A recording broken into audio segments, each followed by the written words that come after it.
एक बार नूर खान एयरबेस पर अपने दर्शकों को जानकारी दे जो रावलपिंडी में है।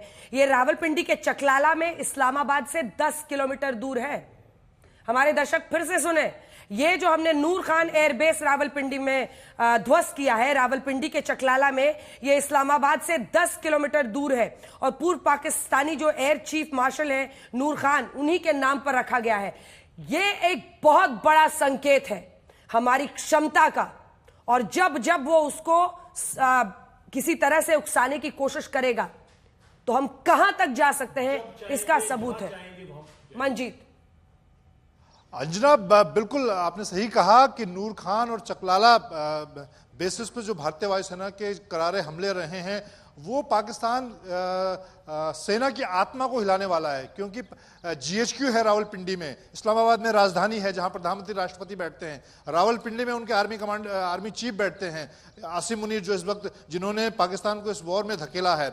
तो पाकिस्तान की आत्मा पर, एक तरफ सेना की आत्मा पर भारतीय वायुसेना ने हमला बोला है। तो ऐसे में पाकिस्तान की जो बौखलाहट है वो बिल्कुल समझी जा सकती है, उसको लेकर कोई आश्चर्य नहीं होना चाहिए।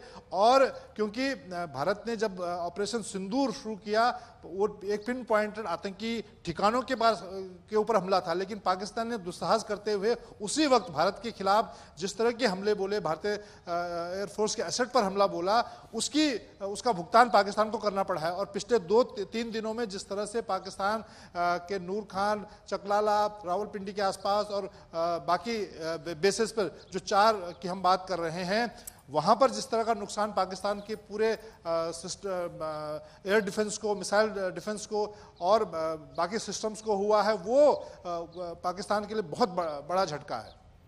अच्छा, एक जो महत्वपूर्ण बात है ना, भारत का पूरा फोकस ना सिंध पर है, ना खैबर पख्तूनख्वा पर है, ना बलूचिस्तान पर है, क्योंकि वहां के लोग तो खुद पाकिस्तान के पंजाब सूबे से परेशान है।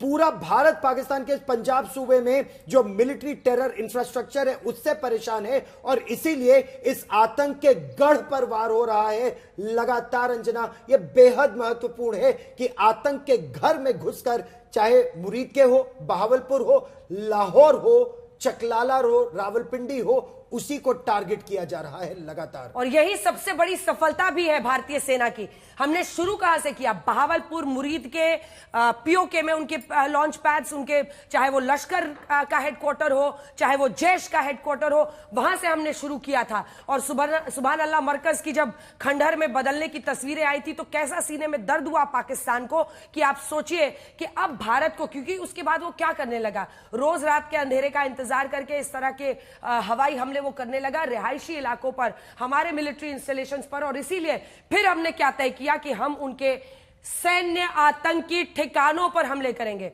जल्दी से आपसे बात करते हुए जनरल दयाल, क्योंकि ये जो अब तस्वीरें आ रही है इस बात की गवाही दे रही हैं कि ना 10 किलोमीटर दूर है ये जो हमने रावलपिंडी में उनका नूर खान एयरबेस तबाह किया इस्लामाबाद से, उसके स्ट्रैटेजिक एसेट्स भी हैं। और देखिए, जहां तक हमारी जानकारी है, नूर खान एयरबेस पे मुनीर साहब का बंकर्स हैं, जो न्यूक्लियर बंकर्स हैं इस एरिया में, ताकि जरूरत पड़े तो वो यहां से फ्लाई आउट कर जाए या बंकर्स में चले जाएं। एक इतना स्ट्रेटेजिक पॉइंट है जहां पे भारत ने कल रात को स्ट्राइक किया है कि, और अपनी शक्ति का प्रदर्शन किया है, और कहा है जहां चाहेंगे जब चाहेंगे वहां मारेंगे। ये सिंपल उनकी जो मिसाइलें ध्वस्त हुई है फतेहवान, मिसाइल ध्वस्त हुई है, वो एक कल बहुत है कि ये जो मिसाइल उनकी ध्वस्त हुई है फतेह, इसमें जो है हमने कंप्लीटली या तो आकाश ने डिस्ट्रॉय किया है या S-400।